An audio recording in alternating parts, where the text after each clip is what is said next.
Bonjour, aujourd'hui nous allons parler des angles. Alors qu'est-ce que c'est que les angles?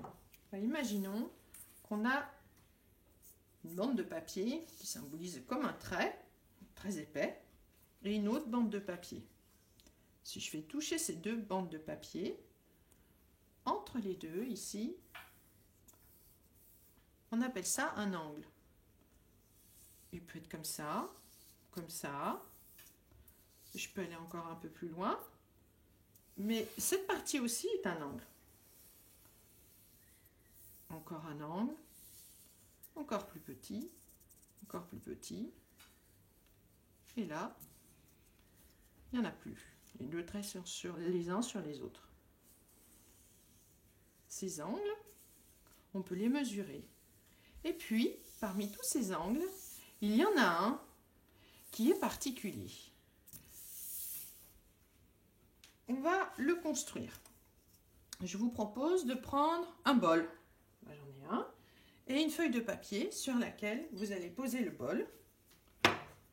Faire le tour du bol avec un crayon. Et ensuite découper le cercle que vous aurez obtenu. Voilà ma feuille sur laquelle j'ai posé mon bol. J'ai tracé le tour et j'ai découpé. Devant vous, vous avez ce qu'on appelle un disque. Je vais vous proposer de le plier en deux parties, c'est-à-dire que on va amener ce bord du disque sur l'autre bord du disque, très précisément. Et on repasse bien le pli. Maintenant, on ne peut voir que la moitié du disque. Et on le replie encore une fois. La pointe ici, bien sur la pointe ici. Alors vous ferez aider par un adulte si vous voulez pour faire ce petit bricolage. Et voilà. Qu'est-ce que j'ai devant moi? J'ai ici un angle, c'est-à-dire qu'ici et ici, je pourrais mettre mes bandes de papier.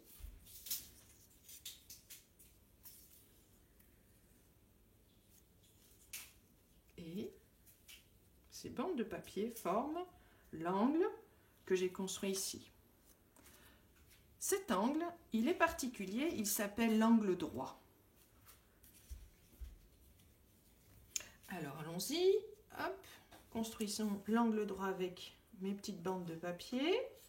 Je regarde bien, que ce soit bien le long des deux côtés de mes bandes de papier et je vais pouvoir coller mes deux bandes de papier.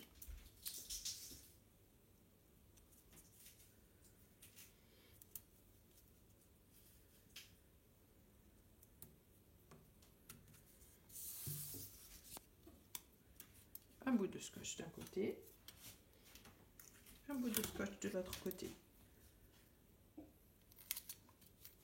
Et voilà.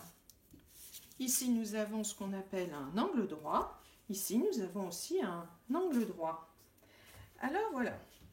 Ceci est un gabarit, c'est-à-dire c'est comme un modèle. Ceci aussi est un gabarit, c'est comme un modèle. Vous pouvez aussi mettre votre angle droit sur une feuille de papier calque. On prend notre gabarit, on vient avec un feutre tracer le long d'un côté de l'angle droit, puis le long de l'autre côté de l'angle droit. Et nous avons un autre gabarit sur une feuille de papier calque. Il existe aussi des outils, et notamment un qui s'appelle une équerre. Où est l'angle droit? Alors, essayons de trouver. Est-ce celui-ci? Est-ce que les deux bords sont l'un sur l'autre? Non. Celui-ci, donc, il est trop petit. Est-ce celui-là? Pareil. On voit que ça ne va pas le long des deux côtés. Il est trop petit. Est-ce celui-là? Oui. Celui-là, c'est bien un angle droit. On voit que les deux côtés du gabarit vont bien sur les deux côtés de l'équerre. En fait, sur l'équerre, C'est l'angle le plus grand des trois angles. C'est l'angle droit. Alors maintenant, à quoi ça nous sert? Eh bien, on va regarder des figures géométriques.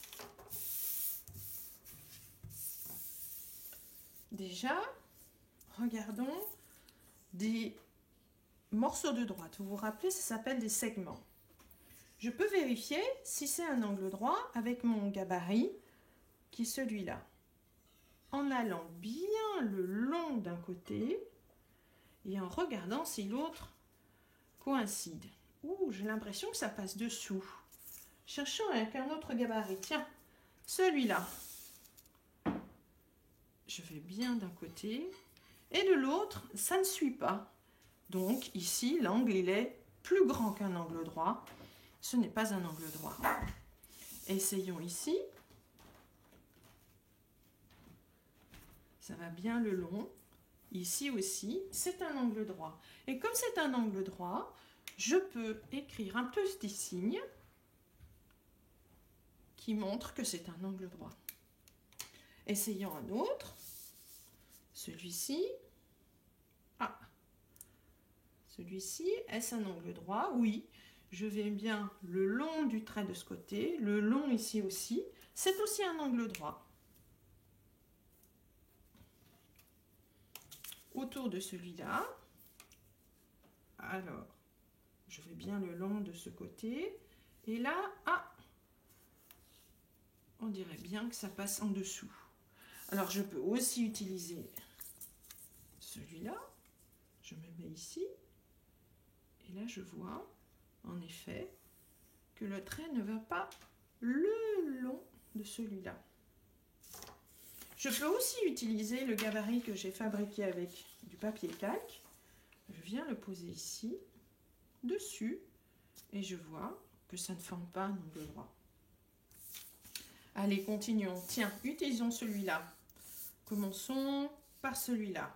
Ah, non, ce n'est pas un angle droit. Allez, je vais le caler. Un côté, l'autre côté, non. Et ici, un côté, l'autre côté, oui, ça marche. Celui-là, super, ça marche aussi. Essayons avec l'équerre. Vous vous rappelez? Quel est l'angle droit? C'est le plus grand. C'est celui-là. On y va. Là, on est sûr, ce n'est pas un angle droit. Mes yeux me le disent. Ce n'est pas un angle droit ici. Vérifions. Oui, c'est bien un angle droit. Comment je le sais? Les deux côtés de l'angle viennent bien sur mon équerre. Je peux continuer avec d'autres formes en choisissant d'utiliser mon gabarit. Admettons ici. Ça marche. Celui-là, non. Pourquoi? Ici, c'est bien le long, ici, non. Et je continue. À nouveau, ce n'est pas un angle droit, mais ici, ah oui, là, c'en est un. Et ainsi de suite. Et on peut continuer sur tout plein de figures, comme celle-ci, par exemple. Tiens, celle-ci, elle est rigolote, dites-moi. Comment je vais faire pour mesurer cet angle? Pour regarder si c'est un angle droit ou pas. Je peux utiliser celui-là, mais c'est pas à l'intérieur de la figure, c'est à l'extérieur de la figure que je vais pouvoir me placer. Et c'est bien un angle droit. De ce côté, c'est bien un angle, mais il n'est pas droit. Je vous laisse continuer. À vous!